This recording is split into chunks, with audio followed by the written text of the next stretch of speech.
السلام علیکم۔ کیا شب برات کا ذکر قرآن و حدیث میں ہے؟ شب برات کے بارے میں علماء کی نظریات اور کیا اس رات کو مخصوص عبادات کرنی ضروری ہے؟ آئیے جانتے ہیں ہم اس ویڈیو پہ۔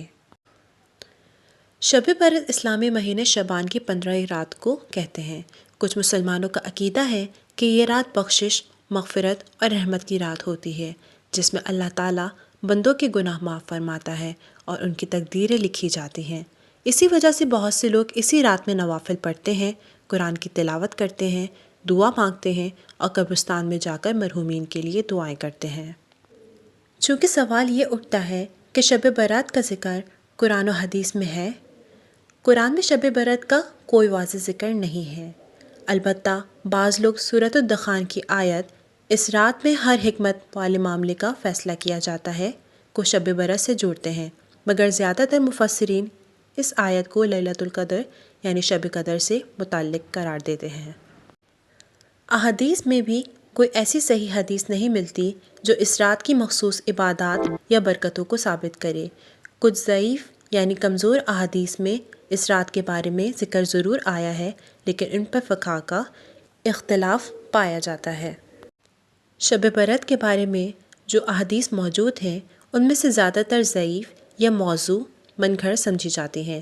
کچھ ایسی احادیث درج ذیل ہیں جو شب برات کی فضیلت کے بارے میں بیان کی جاتی ہیں، لیکن محدثین کے نزدیک اس کی سند کمزور ہے۔ جیسے اللہ تعالیٰ شعبان کی 15ویں رات آسمان دنیا میں نزول فرماتا ہے۔ حدیث: جب شعبان کی 15ویں رات آتی ہے تو اللہ تعالیٰ آسمان دنیا میں نزول فرماتا ہے اور بنی کلب قبیلے کی بکریوں کے بالوں سے زیادہ لوگوں کی مغفرت فرما دیتا ہے۔ سنن ابن ماجہ 1389، مسند احمد 6642۔ درجہ: یہ حدیث ضعیف کمزور ہے کیونکہ اس کی سند میں ابو بکر بن عبداللہ بن محمد بن ابی صبرہ نامی راوی ہیں، جسے امام بخاری اور دیگر محدثین نے ضعیف اور حدیث گڑنے والا کہا ہے۔ نمبر 2، اس رات میں تقدیریں لکھی جاتی ہیں۔ حدیث: شعبان کی 15ویں رات کو اللہ تعالیٰ پورے سال کی تقدیریں لکھ دیتا ہے، رزق تقسیم کرتا ہے اور موت و زندگی کا فیصلہ کرتا ہے۔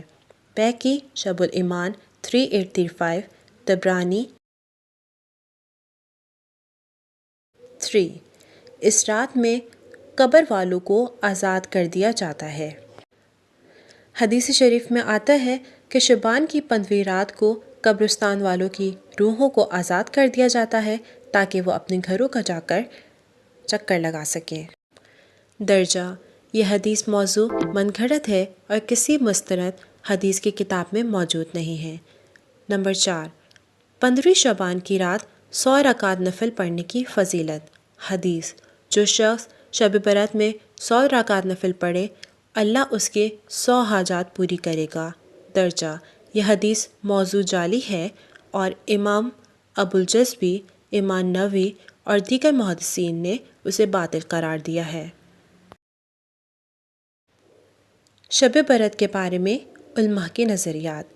اہل حدیث اور بعض دیوبندی علماء اسے ایک عام رات سمجھتے ہیں اور اس کی مخصوص عبادات کو بدعت قرار دیتے ہیں۔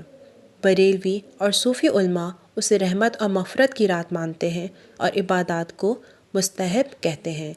شیعہ عقیدے میں یہ رات امام مہدی کی ولادت کی نسبت سے زیادہ اہمیت رکھتی ہے۔ کیا اس رات کی عبادت کرنی چاہیے؟ اسلام میں کوئی بھی رات عبادات کے لیے مخصوص نہیں ہوئی سوائے شب قدر کے، جس کا ذکر قرآن و حدیث میں واضح طور پر موجود ہے۔ لیکن اگر کوئی شخص شب برات کو نفل عبادات، توبہ و استغفار اور دعا کے لیے گزارنا چاہے تو یہ انفرادی طور پر جائز ہے، بشرطیہ اسے دین کا لازمی حصہ یا اجتماعی رسم نہ بنایا جائے۔ اصل دین وہی ہے جو قرآن و سنت سے ثابت ہو، اور اللہ سے ہر وقت توبہ و استغفار کرنا سب سے زیادہ ضروری ہے۔ جزاک اللہ خیرا۔